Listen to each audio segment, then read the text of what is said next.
Mic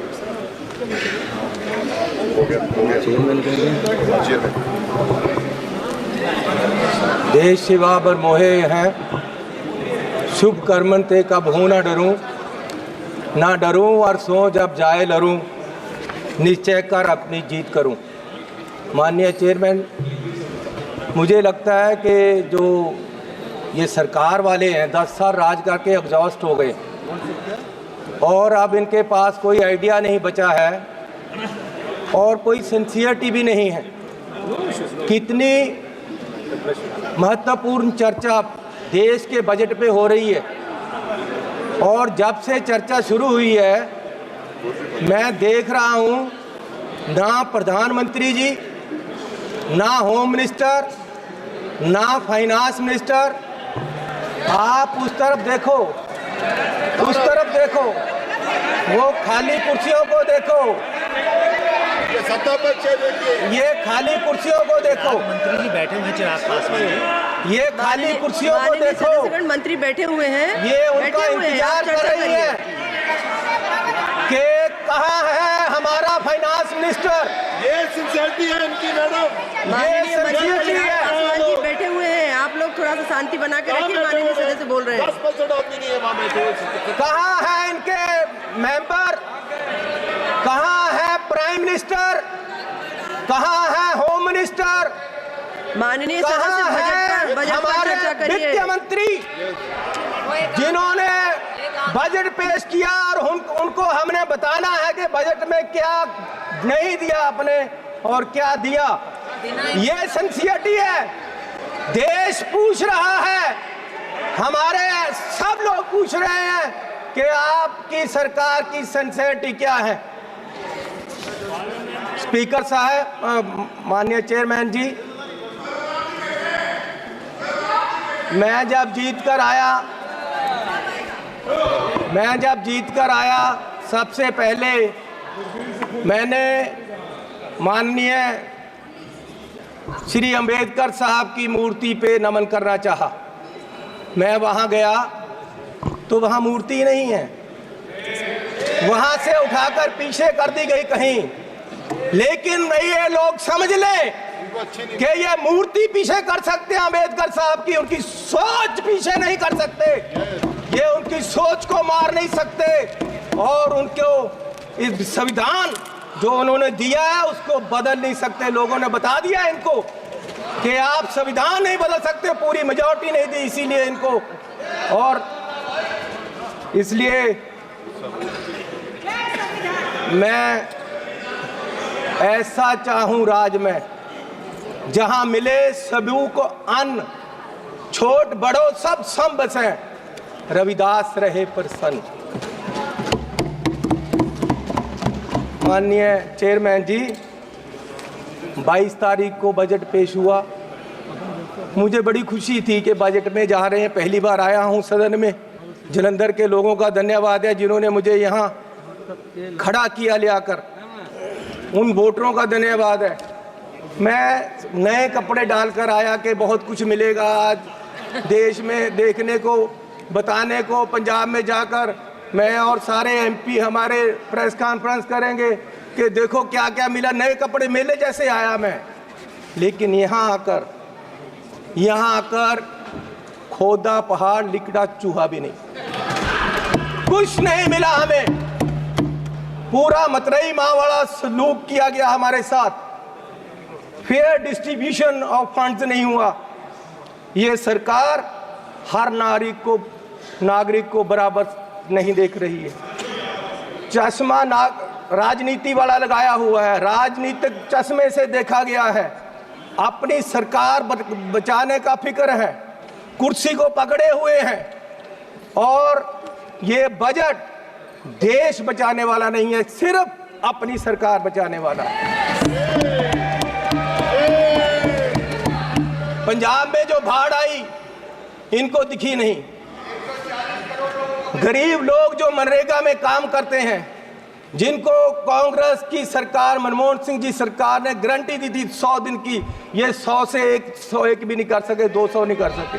ये उनकी 400 दिहाड़ी उनका जो वेज है वो बढ़ा नहीं सके। गरीब की कोई सुनवाई नहीं। इस बजट में पंजाब के लिए कुछ नहीं दिया गया।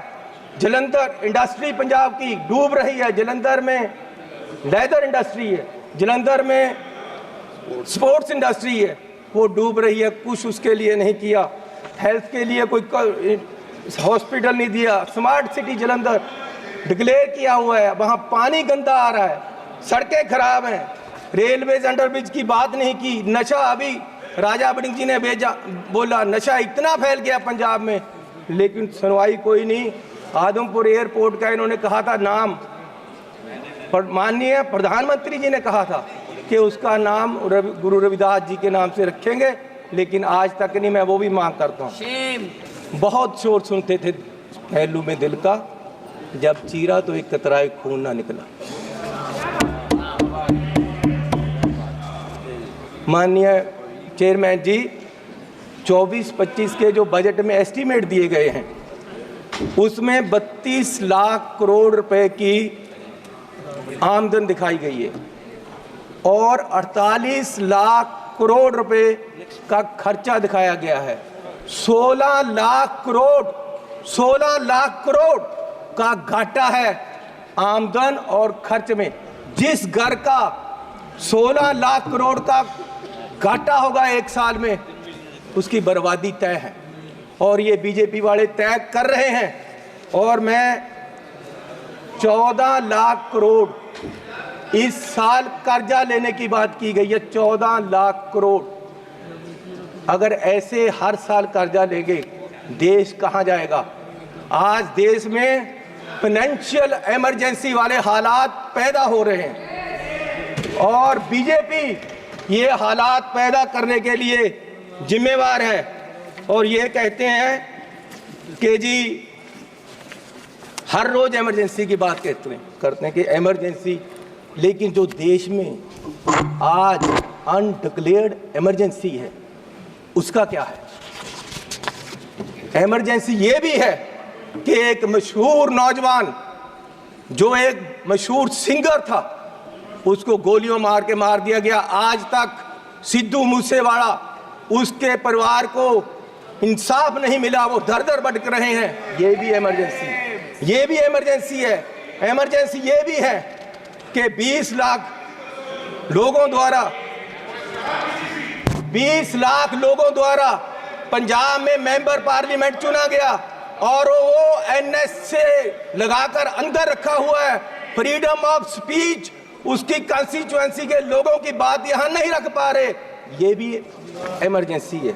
इमरजेंसी ये भी है कि विपक्ष के व्यक्तियों को केंद्रीय एजेंसियां कार्रवाई करने के लिए छोड़ दी जाती, उनको अंदर रखा जाता है। ये भी इमरजेंसी है। इमरजेंसी ये भी है कि हजारों किसान, उनको खालिस्तानी कहा जाता है जब वो अपनी मांग रखते हैं। अरे पंजाब कोई देश की धरती नहीं है, पंजाब हमारे देश की धरती है। हरियाणा में नेशनल हाईवे को पक्का जाम कर दिया है और किसान यहाँ तक नहीं आ पा रहे, उनको मिला नहीं जा रहा। ये भी इमरजेंसी है। इमरजेंसी ये भी है,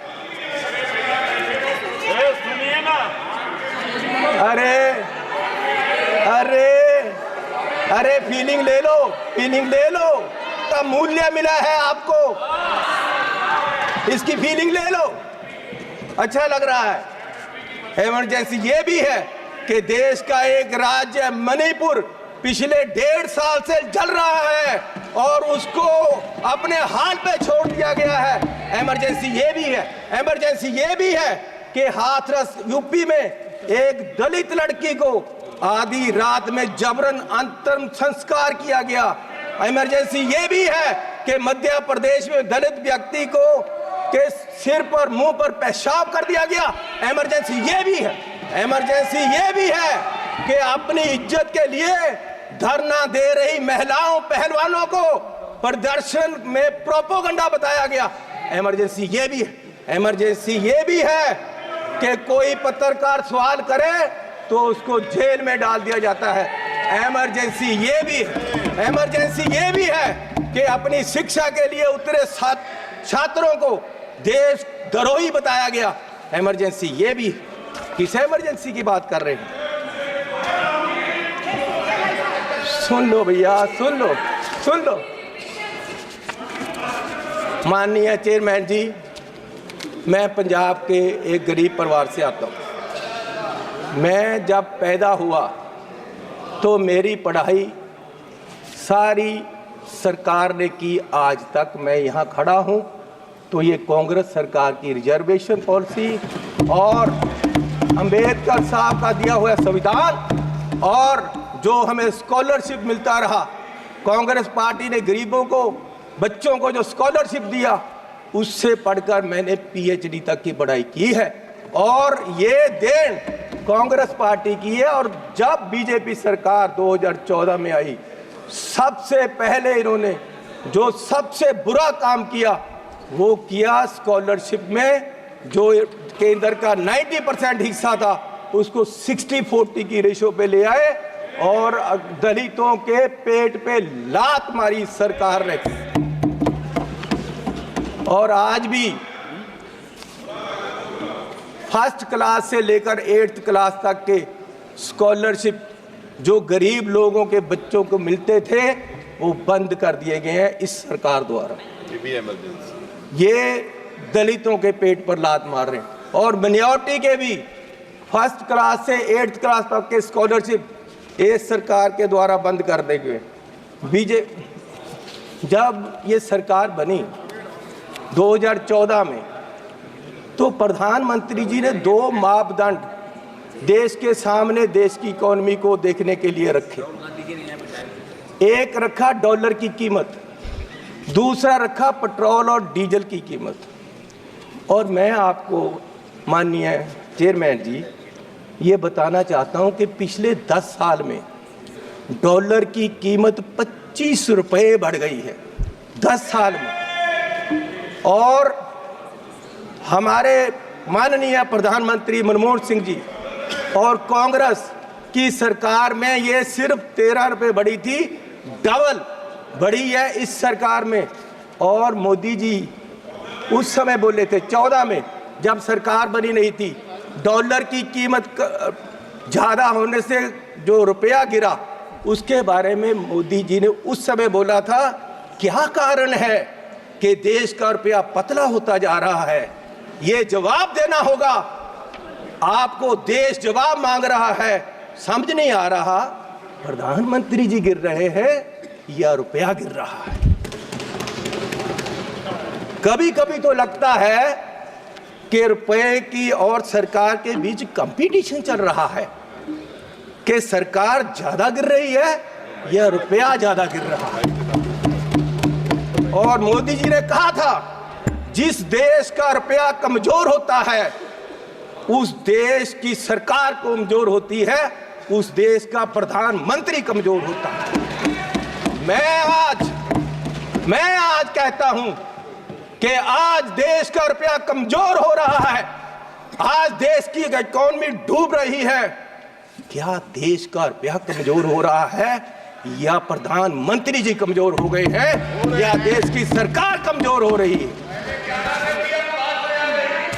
दूसरा, पेट्रोल की कीमतें इन्होंने कहा, प्रधानमंत्री जी ने 2014 में कि पेट्रोल की कीमतें बढ़ रही हैं और मनमोहन सिंह जी को कोई फर्क नहीं पड़ रहा, देश डूब रहा है। तो पिछले 10 सालों में पेट्रोल की कीमतें 23 रुपये बढ़ गई हैं।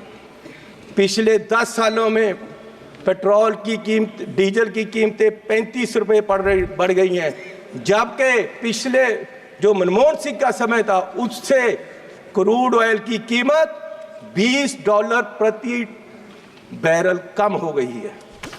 तो मैं पूछना चाहता हूं कि ये पेट्रोल बढ़ रहा है या आपकी कंपनियों की, आपके आमदनियों की आमदन बढ़ रही है?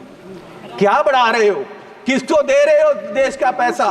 कहां जा रहा है पैसा? गरीब लूटा जा रहा है। माननीय चेयरमैन जी, आप गाड़ी फुल कराने जाओ, 50 लीटर तेल डलवाओ 2,000 रुपया सरकार को चला जाता है। 4 रुपये प्रति किलोमीटर हर व्यक्ति देश का गरीब सरकार को देता है चलने का। 1 किलोमीटर चलो 4 रुपये सरकार को गए, और सरकार 14 लाख करोड़ के घाटे में बैठी है। और फिर ये कहते हैं जी बजट में बहुत कुछ मिला। मैं एक एयरपोर्ट पे गया माननीय चेयरमैन जी, तो मुझे एक आदमी आया, उसने गुलदस्ता दिया, मेरा स्वागत किया, अभिनंदन है आपका। मैंने कहा भैया आप कौन हो, मेरा अभिनंदन क्यों कर रहे? बोले जी हम अडानी जी की तरफ से आपका स्वागत कर रहे। मैंने कहा भैया आप मेरा स्वागत क्यों कर रहे हो? बोले जी अब ये एयरपोर्ट हमारा है, अब हमें इसके मालिक हैं, 50 साल के लिए हमने ले लिया है। तो मैंने कहा यार चलो ठीक है आपने ले लिया, आपका धन्यवाद। मैं जहाज में चला गया, जहाज में गया, वहां फिर मुझे बुक्के मिला। वो कहते जी आपका स्वागत है, हम कंपनी की तरफ से कर रहे। मैंने कहा यार इंडियन एयरलाइन का जहाज है, आप क्या कर रहे हो, आप कौन हो? बोले जी ये जहाज अब हमारी कंपनी का है, ये मोदी जी ने हमें बेच दिया है। तो मैं पूछना चाहता हूं कि क्या क्या बेचोगे, कितना बेचोगे देश को?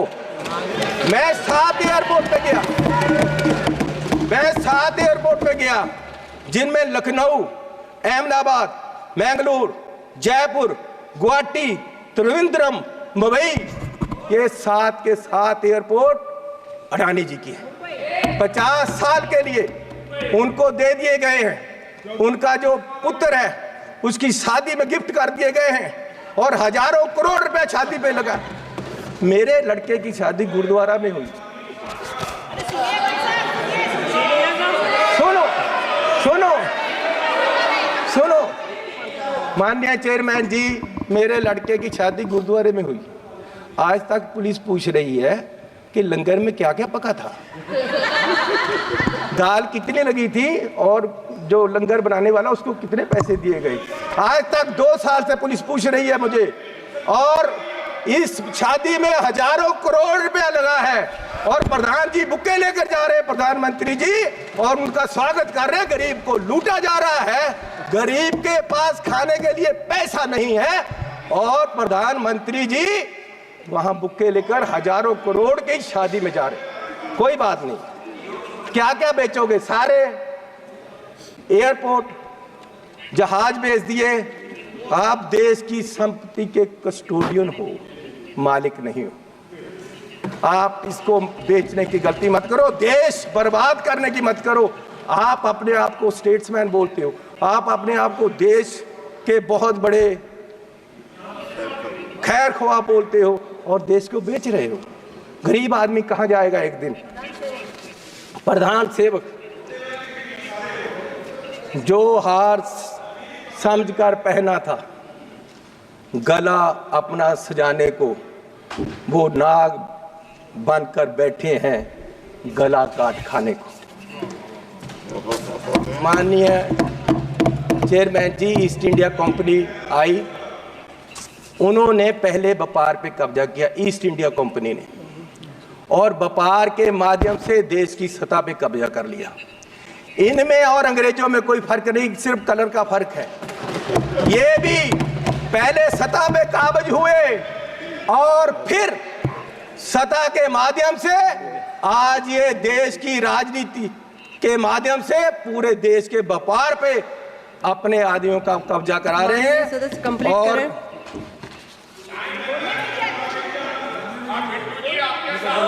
मैं बस एक बात करके बोलिए माननीय चेयरमैन जी, कोई बात नहीं, बैठ जाओ जी, बैठ जाओ जी, बैठ जाओ। बिट्टू जी, आपके पिताजी शहीद हुए थे, माननीय सदस्य, लेकिन मैं आपको कह दूं वो उस दिन नहीं मरे थे, वो उस दिन मरे जिस दिन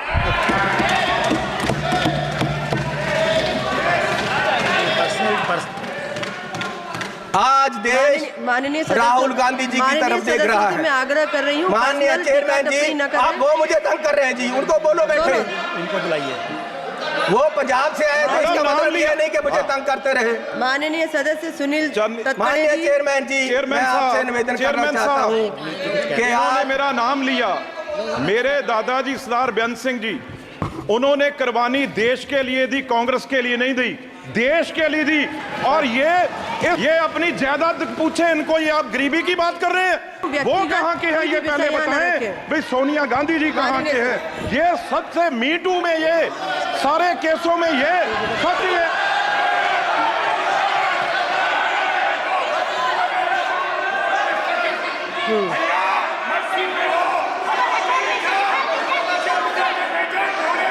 शांत करोगे? माननीय सदस्य अपनी बात कंप्लीट करें।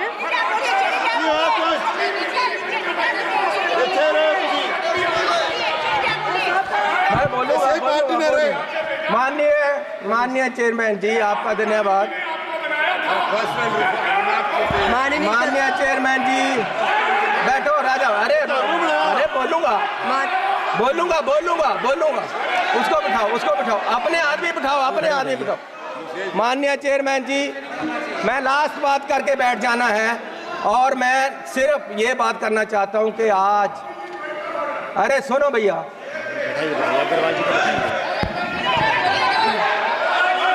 मैं बैठ जाओ सर, बैठ जाओ। माननीय सदस्य से आग्रह कर रही हूँ। बोलूंगा। माननीय chairman ji, madam, what is going on? Madam, ये क्या हो रहा है? उनको बोलने को नहीं दे रहे। मैं माननीय सदस्य से आग्रह कर रही हूँ, आप सब अपने अपने स्थान पर बैठे। मैडम 2 बजे तक उठाइए, 2 बजे तक। सभा की कार्यवाही 2 बजे तक स्थगित की